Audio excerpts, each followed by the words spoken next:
I never thought I'd see a woman in a floral kimono wielding a selfie stick and screaming at a heron to move for the aesthetic, but there she was standing in the middle of my quiet fishing dock like she owned the lake. And in that ridiculous moment when she threw my bait bucket into the water because it was ruining her vibe, I realized my sanctuary had just been hijacked by the loudest nightmare in town. The worst part, she didn't even know I owned the land she was trespassing on. That was the moment I knew. Karen had declared war, and she didn't even know I had already won it. For the past 7 years, I had found peace in this one special spot at the lake. It wasn't famous or marked on any tourist map. Just a small wooden dock built by my uncle, nestled behind a cluster of cottonwoods at the edge of the lake.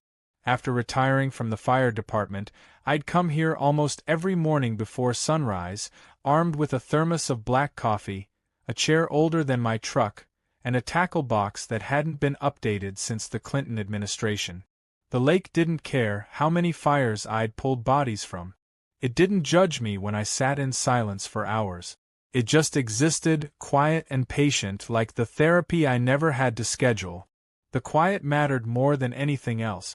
After the kind of years I'd had, pulling people out of burning wrecks, dragging friends from collapsing roofs, the silence became sacred.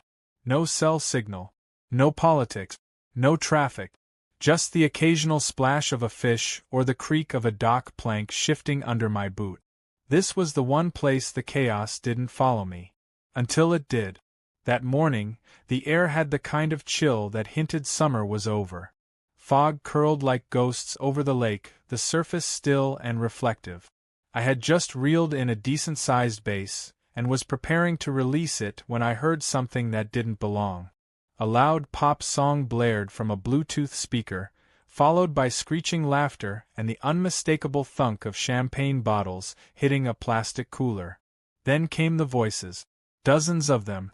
Through the fog, a pack of women in neon workout gear and oversized hats materialized like a pastel-colored flash mob. Folding chairs hit the grass. A yoga mat unfurled across the dock. And then she stepped into view. Karen. I didn't know her name yet, but you could just tell. The overly confident stride. The clipboard. The air of someone who demanded to speak to life's managers.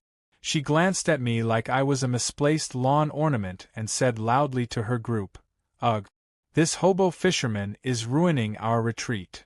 I stood there, still holding the fish, staring at them like I'd just stumbled into an alternate dimension. She walked up, eyed my setup, and waved a manicured hand in my direction. "This is a private event," she said. "You'll have to move. We have a sunrise yoga and mimosa session scheduled here." I blinked. "Ma'am, this is my dock." She laughed like I told her the moon was mine. "No, this is community space. I cleared it with the HOA. We're reclaiming it for public use. You can fish somewhere else. Or better yet, go home. You smell like bait." That last line landed like a slap.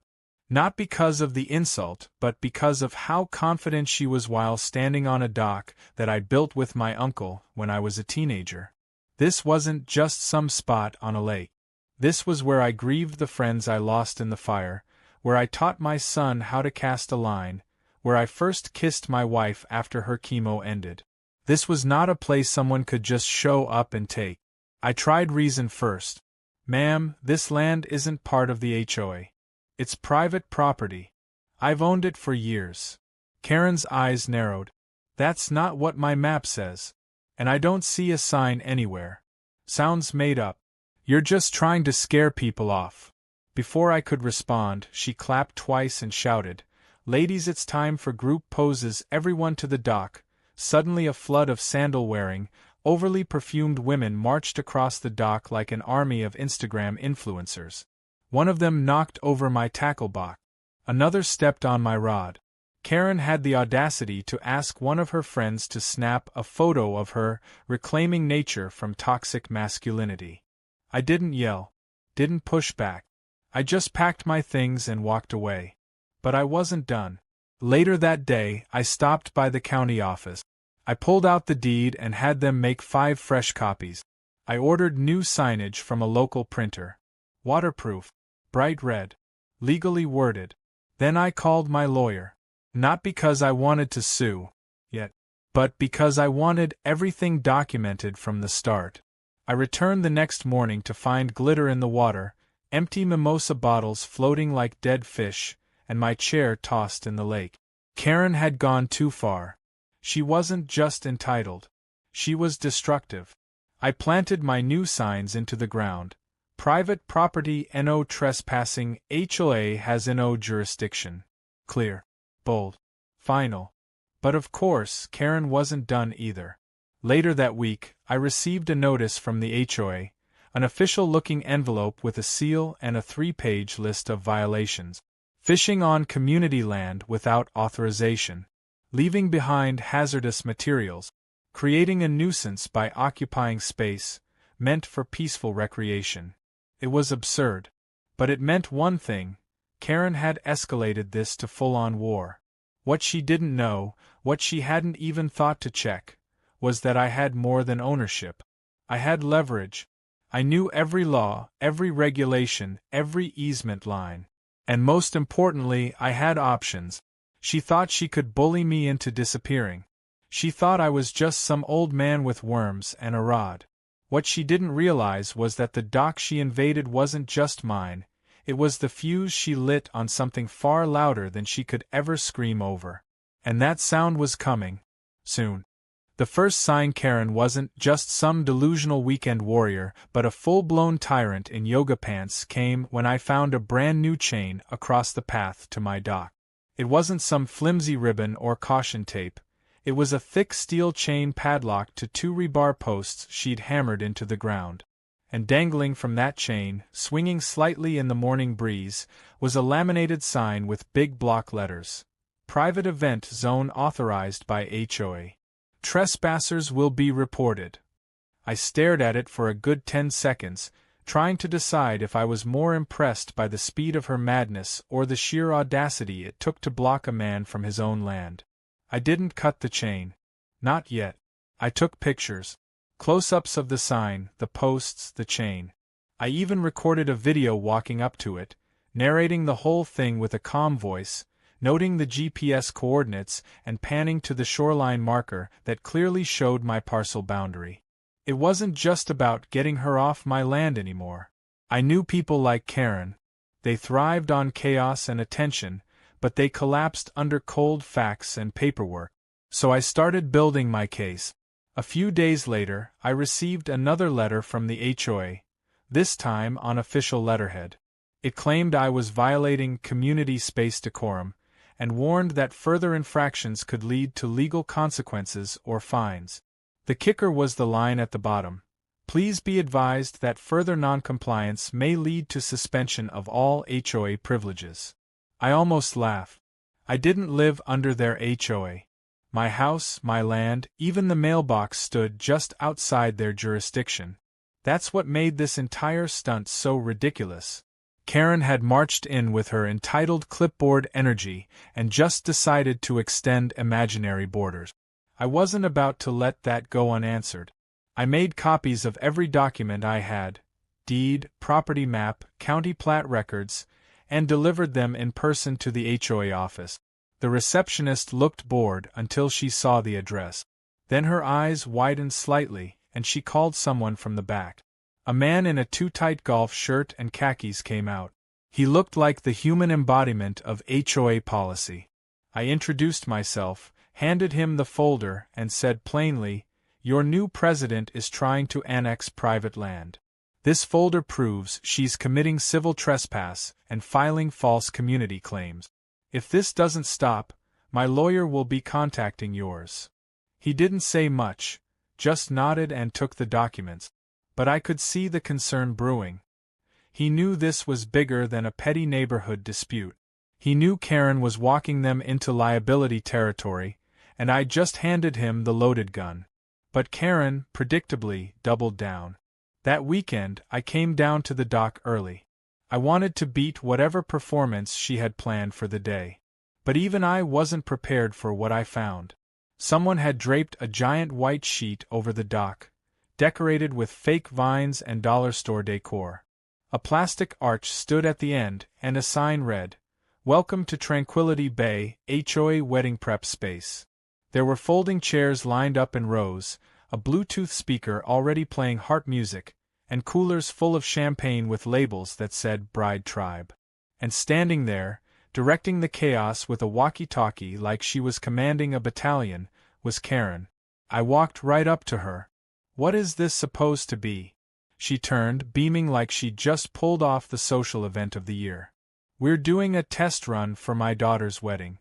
We're repurposing this land as a community venue.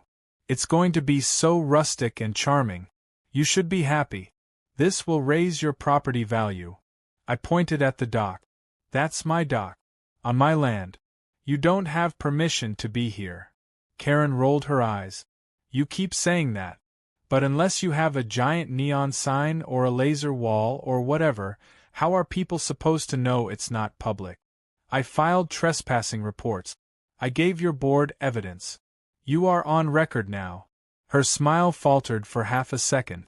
"Well, then, I guess we'll see what the county says about a man harassing women during a sacred family moment.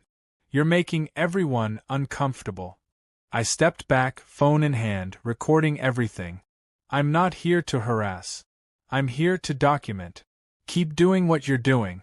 I want this on file." She turned back to her minions and hissed something I didn't catch. But that moment made it clear. This wasn't going to end with a conversation. Karen was operating like a wannabe queen, and she didn't think rules applied to her. So I decided to play the long game. The next few days I avoided the dock. Instead, I started working my network. A buddy of mine from the fire department had gone into drone photography. I asked him to fly over and get high-res footage of the dock, her setup, the decorations, and all the people trespassing. He captured everything. Even got a few shots of Karen pouring wine into the lake and her guests tossing cigarette butts into the water. Environmental violations, public safety issues, documented. All time-stamped and geotagged. I also called a real estate contact of mine. Just a casual chat at first. But I asked a pointed question. If someone had a lakeside parcel just outside HOA control, big enough for a small facility with road access, think there'd be any buyers? He laughed. "I've got seafood companies begging for that kind of space. Cold storage plants, packaging hubs. You name it." I didn't make the call official. Not yet. But the idea lodged in my mind like a hook in a gill. If Karen wanted this spot so badly that she'd break the law to control it, maybe she deserved to lose more than just access. Maybe she needed a front-row seat to something she could never control. Something loud. Something permanent. By the end of that week, Karen escalated again. She posted a video online, calling me a dangerous squatter, and accusing me of intimidation. It didn't get much traction, just a few local moms giving her heart emojis, but it showed how far she was willing to go to play victim. She wasn't just stomping on boundaries. She was crafting a whole narrative to justify it. I spent that night on the porch, sipping coffee and staring at the lake. In the moonlight, I could see the reflection of the dock. Empty for now. But not for long. I had tried reasoning. I had tried documentation. But if Karen wanted a war over my land, I was finally ready to end it on my terms. She thought she'd made the biggest move by stealing a fishing spot. She hadn't seen anything yet. The first real shift in the balance of this ridiculous power struggle came not with yelling or lawsuits, but with a map. A simple printed map from the county assessor's office, showing the precise boundaries of every parcel surrounding the lake. My land was clearly outlined in thick black ink, complete with coordinates, access rights, and the dock well within my property line. It was boring, bureaucratic, and utterly devastating to Karen's fantasy of HOA domination. I folded it neatly, placed it into a manila folder with every other legal document I had collected, and walked it over to the HOA's monthly board meeting like I was delivering a ticking time bomb.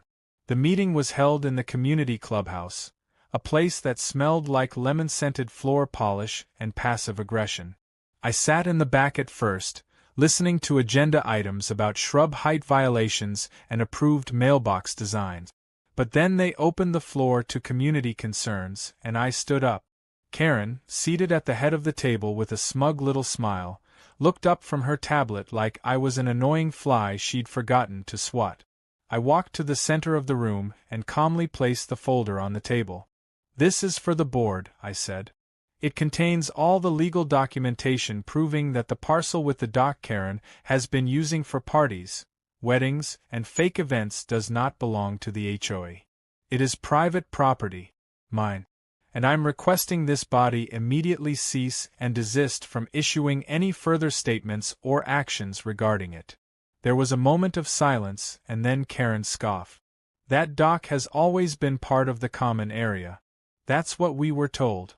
That's what the old maps said." I turned and looked her square in the eyes. "Show me those maps." She hesitated. "They're not on me." "But the principle—" "The principle doesn't hold up in court," I interrupted. "The records I just gave your board are from the county. They override any old napkin sketches you may have inherited." One of the board members, a tired-looking man named Cliff, opened the folder and began flipping through the papers. His expression changed from boredom to concern almost immediately. This all checks out," he muttered. "This deed is still active. And this parcel isn't within HOA limits. He's not even a dues-paying member." Karen leaned forward. "So what? He's being hostile. He refuses to let the community enjoy the lake. He's making it unpleasant for everyone." I chuckled quietly. "Unpleasant for everyone? Or just for you?" She slammed her palm on the table. "He's ruining the view with his presence. His chair, his trash, his energy. It's aggressive." Another board member chimed in, a younger woman who clearly didn't care for the drama. "Karen, if it's his land, we don't have the authority to regulate it. We can't even send him violation letters. If we do, we're opening the HOA to legal action." Karen's lips tightened, her face flushed.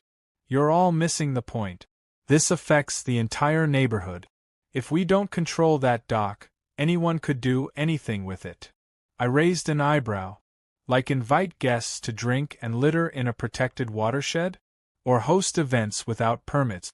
Or block a property owner from his own land?" The room went quiet again. Cliff looked over his glasses at Karen. "We'll need to review this in private." "Thank you for bringing this, sir." That was all I needed to hear. I left the folder on the table and walked out, not bothering to look back. I knew Karen was squirming, and that was enough. But she wasn't done. Not even close. 2 days later, I saw her stomping along the edge of the lake with a tape measure and a teenager awkwardly holding the other end. She was muttering about property lines and trying to find some loophole she could exploit. I didn't bother engaging. I just sipped my coffee and watched as she angrily measured to the edge of my dock for the third time, as if her frustration could magically redraw a county map. The next blow came not from her but from the HOA itself. Cliff, the tired-looking man from the board, showed up at my door with a letter of apology. He said the board had officially ruled that the land and dock were outside their jurisdiction. They would no longer issue notices, fines, or make any claims. He handed me a printed statement to that effect, signed by all current board members, except Karen. She'd refused. Instead, she submitted a complaint accusing the board of collusion with a hostile landowner. I framed the apology letter and nailed it to the tree nearest the dock. Karen saw it the next day. She stood in front of it for several minutes, seething. Then she kicked over a tackle bucket I had left out and stormed off. That was her last outburst in person, but I could feel the wheels turning in her mind. She wasn't the type to accept defeat. She was the type to escalate, to burn things down if she couldn't own them. That was when I made my next move. I called up that real estate contact again. "Remember that conversation we had about a seafood plant?" He laughed. "You serious now? I'm ready to listen." He got the ball rolling fast. Within a week, a representative from a seafood distribution company came to inspect the land. They were thrilled.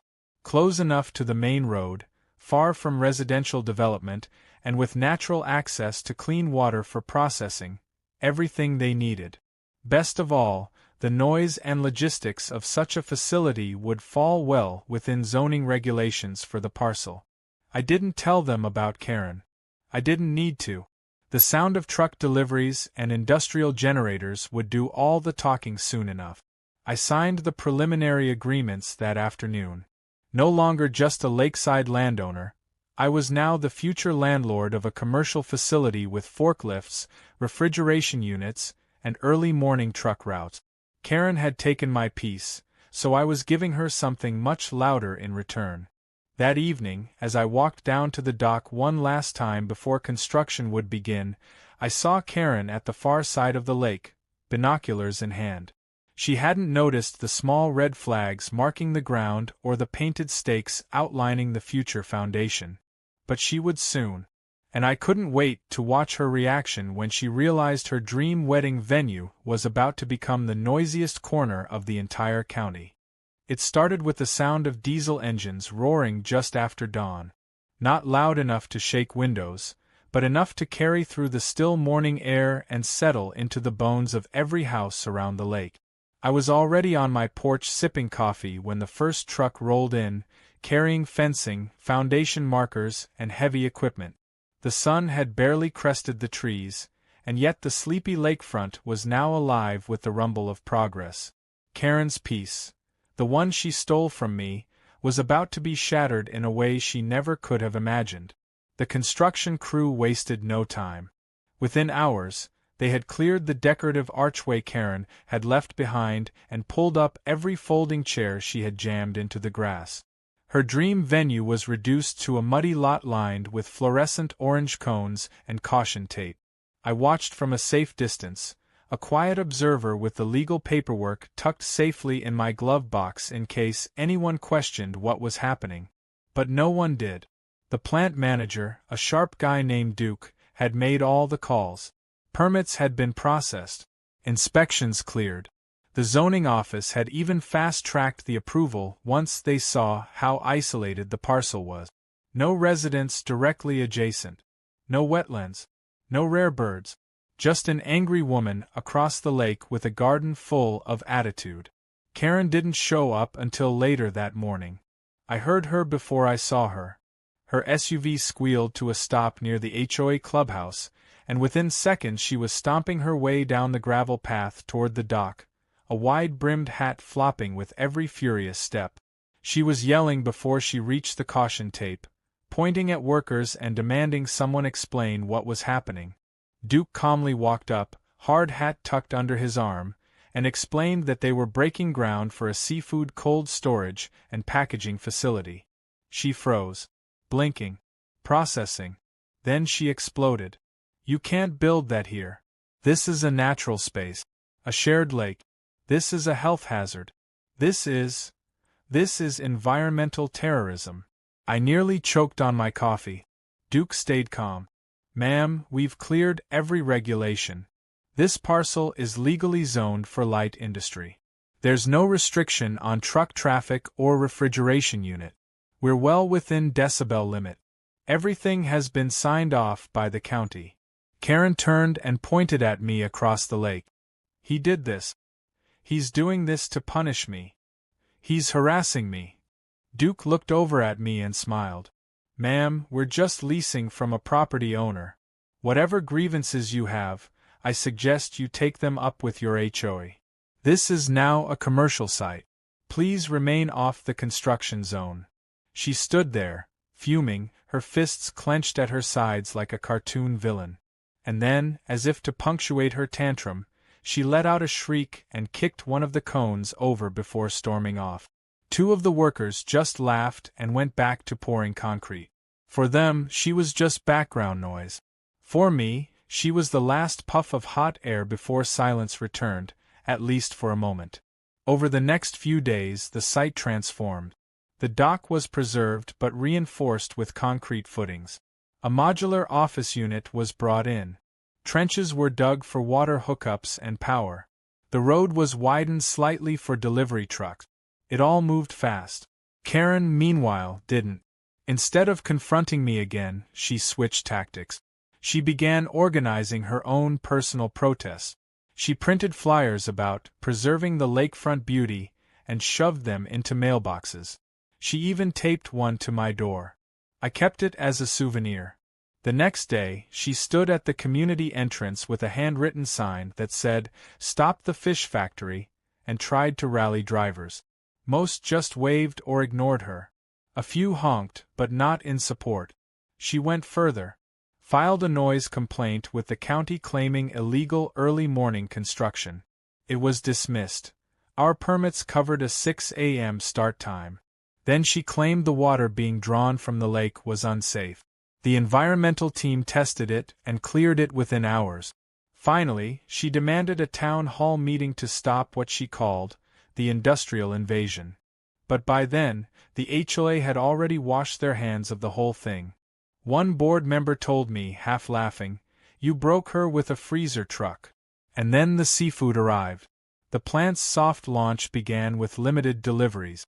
A few crates of shrimp, tuna, and crab legs came in by midweek, packed in dry ice and loaded into brand-new stainless steel refrigeration unit. A faint but distinct scent of brine settled in the air around the site. Not enough to gag anyone, but enough that Karen could smell it from her porch. She lost her mind. She started walking around in a painter's mask, complaining that the air was being poisoned. She posted a video online warning of fish vapor toxicity, which was promptly torn apart by the internet for its sheer absurdity. The comments section was brutal. Someone even auto-tuned her rant into a parody song. I may have played it a few times in my truck while fishing from the far side of the lake. At night, the lights from the facility glowed softly across the water. Nothing obtrusive, just low industrial lights and the occasional forklift beep. Karen began taping towels to her windows and complaining to the HOA about light pollution. But they no longer answered her emails. Her name had become a running joke in the minute. Karen would like us to ban moonlight, someone had said once. And everyone laughed. Eventually, she tried one final move. She called a lawyer. I got the letter a week later, accusing me of creating a nuisance and seeking mediation. My lawyer read it, laughed, and responded with one sentence. "This complaint holds no merit. Please familiarize your client with Zoning Code 7B before further contact." After that, silence. Except it wasn't silence. It was the humming of chillers, the thud of crates being loaded, the sound of progress, and the occasional background music from the plant's loading dock speakers. Fishermen's sea shanties, someone's idea of a joke. I didn't gloat. Not publicly. But every time I passed Karen's house and saw her glaring out the window, I couldn't help the smile that crept onto my face. She had tried to take something personal from me. Something peaceful and sacred. And now, all she had was the constant reminder that she lost. Not just the dock, but control. Authority. Relevance. The irony was perfect. She wanted to turn my quiet lake retreat into a public party ground. Instead, I gave her something truly public. Something regulated, permanent, and louder than she ever imagined. And the best part was yet to come. The grand opening of the plant was just a week away, with a ribbon-cutting ceremony planned and county officials invited. Karen didn't know it yet, but she was about to watch her former kingdom become the official seafood hub of the region. With her house stuck in the front row. The ribbon-cutting day arrived with the kind of buzz you'd expect from a county fair. Trucks lined the gravel road leading to the facility. County officials, business leaders, even a local news crew showed up to cover the grand opening of the region's newest seafood processing plant. A small tent had been set up on the edge of the property with refreshments, a sound system, and a podium decorated with red, white, and blue streamers. People milled about in casual dress clothes, taking selfies with the new logo backdrop and sampling fresh shrimp cocktails served on trays carried by polite staff. There were speeches, laughter, and the hum of industry behind it all, conveyors clanking softly, coolers humming with regulated chill.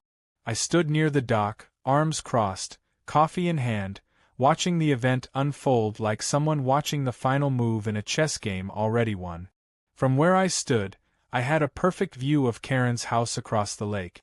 Her curtains were twitching with every movement. You could tell she wanted to be there, wanted to storm over and shut the whole thing down like she was the final boss of suburbia. But she didn't. Not today. Not after everything had failed. The trespassing letters. The fake HOA warnings. The media stunt. The protests. The towel-covered windows. None of it had worked. She'd lost. And now she was forced to sit in the front row for the show she helped create.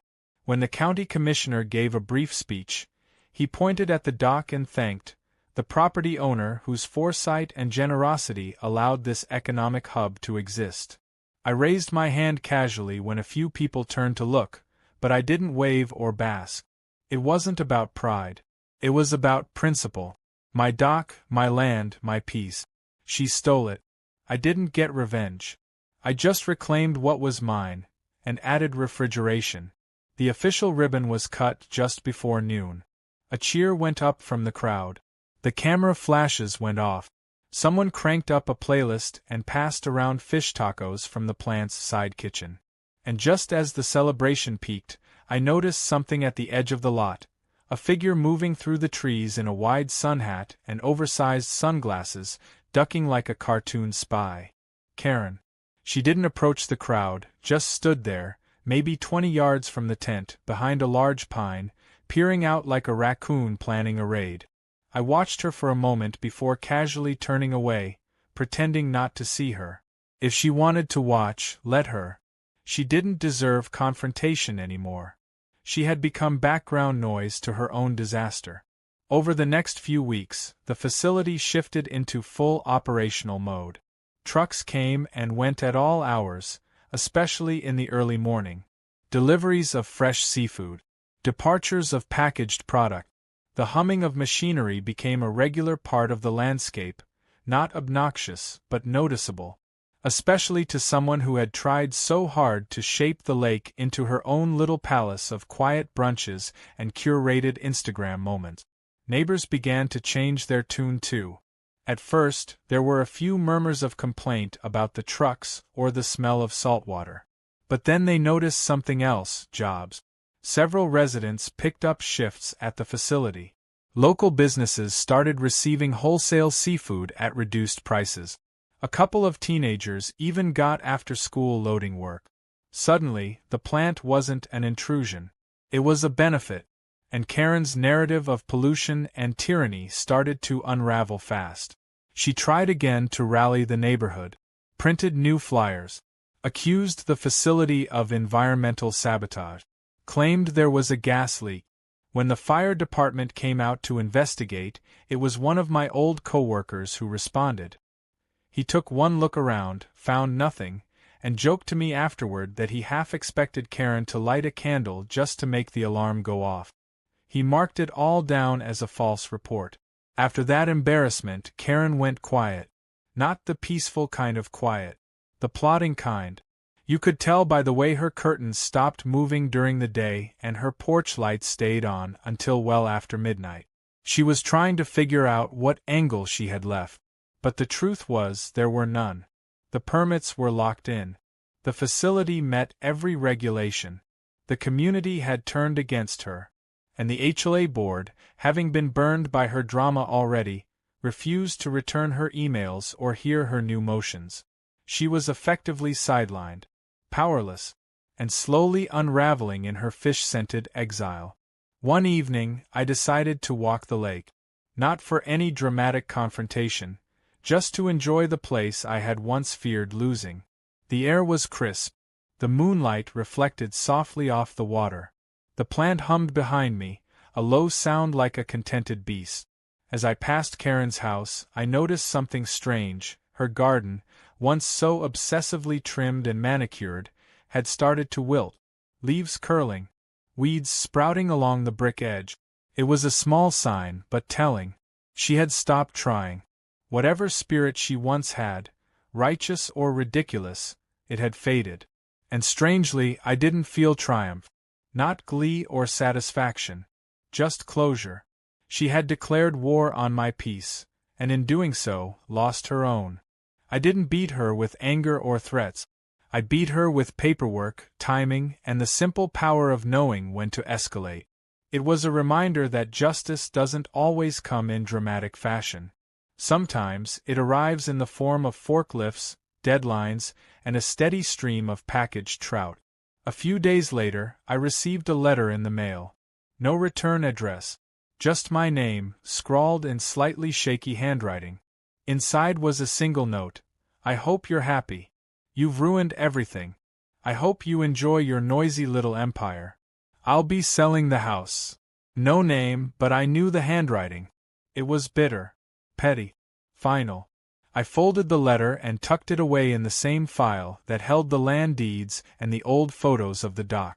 Then I walked down to the lake, cast my line, and watched the reflection of the plant's soft lights shimmer across the water. I didn't hear her voice anymore. No yelling. No orders. Just the splash of fish and the steady purr of progress. It wasn't revenge. It wasn't punishment. It was balance restored. A lesson quietly delivered to someone who thought she could take without consequence. She wanted the lake for herself. I gave her the very thing she feared most. And now, with my peace reclaimed and the noise working in my favor, I could finally enjoy the silence in my head, even if the lake itself never slept again.